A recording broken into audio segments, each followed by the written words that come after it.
ചേച്ചിയെ പറ്റി പറയുകയാണെങ്കിൽ നമ്മളെ വീട്ടിലെ ബാക്ക് ബോണാണ് ചേച്ചി എന്ന് പറയണം.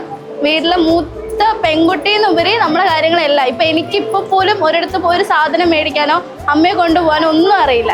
എല്ലാം വീട്ടിലെ കാര്യങ്ങൾ നോക്കുന്നതും പോകുന്നതൊക്കെ ചേച്ചിയാണ്. പിന്നെ ചേച്ചിയുടെ ചിരിയാണ് ചേച്ചിയുടെ ഏറ്റവും ബെസ്റ്റ്.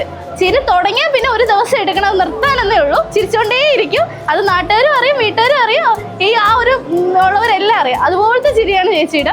പിന്നെ എന്താ ആ ചിരി എന്ന് കാണണം. ചേട്ടൻ നല്ലൊരാളാണ്, കാണും. ചേട്ടൻ നല്ല രീതിയിൽ കെയർ ചെയ്യുന്നുണ്ട്. അതുകൊണ്ട് ആ ചിരി എന്നും ഉണ്ടാവണമെന്നാണ് ഇന്നത്തെ പ്രാർത്ഥന മൊത്തം. പിന്നെന്താ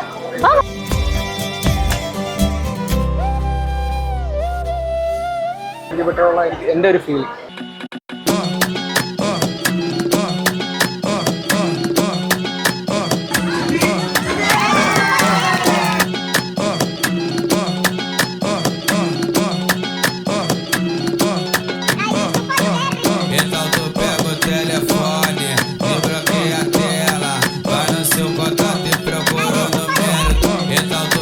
ചേച്ചിയുടെ ക്വാളിറ്റീസ് എന്ന് പറഞ്ഞാൽ ചേച്ചിക്ക് എല്ലാ കഴിവുണ്ട്. ചേച്ചി ഡാൻസ് കളിക്കും, പാട്ട് പാടും, മിമിക്രി വേണമെങ്കിൽ മിമിക്രി ആണ്.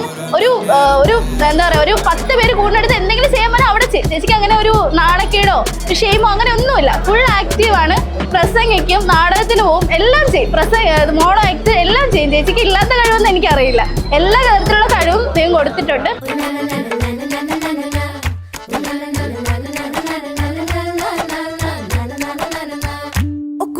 गुड़ किने खा लिया गुड़ वाली चाह किने पीती बुआ जी दा नाड़ा किने खिंचया खिंच के मारी किने सीटी ओ छड्डो जाके पकड़ो वो हलवाई जिसने गुड़ की बना दी मिठाई वो सबको बात है ये समझाई ओ गुड़ नालो इश्क मिठा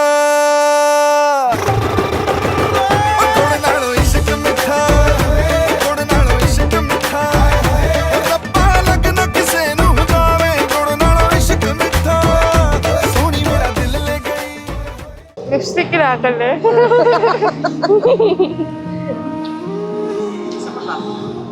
രണ്ടരക്ക് എണീറ്റതാണ്, വിശന്നിട്ട് വയ്യ.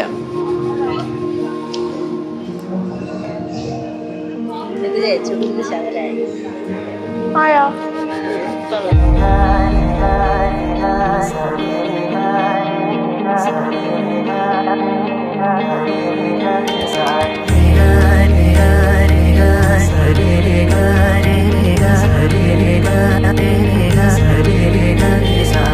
കണ്ണോരത്ത് കൈദൂരത്ത് നീ എന്നോടെന്നും ചേർന്നിരുന്നു ചാരത്ത്. കണ്ണോരത്ത് കൈദൂരത്ത് നീ സ്വപ്നം പോലെന്നുള്ളിൽ പെയ്യും നേരത്ത്. കോർക്കാം ഇരുകൈകൾ, ഇനി പോകാം കാലങ്ങൾ, നാം ഓരോ ജന്മങ്ങൾ തേടുന്നു വർണ്ണങ്ങൾ. കേൾക്കാം മഴ തോരുമ്പോൾ മൗനം മൂടിയ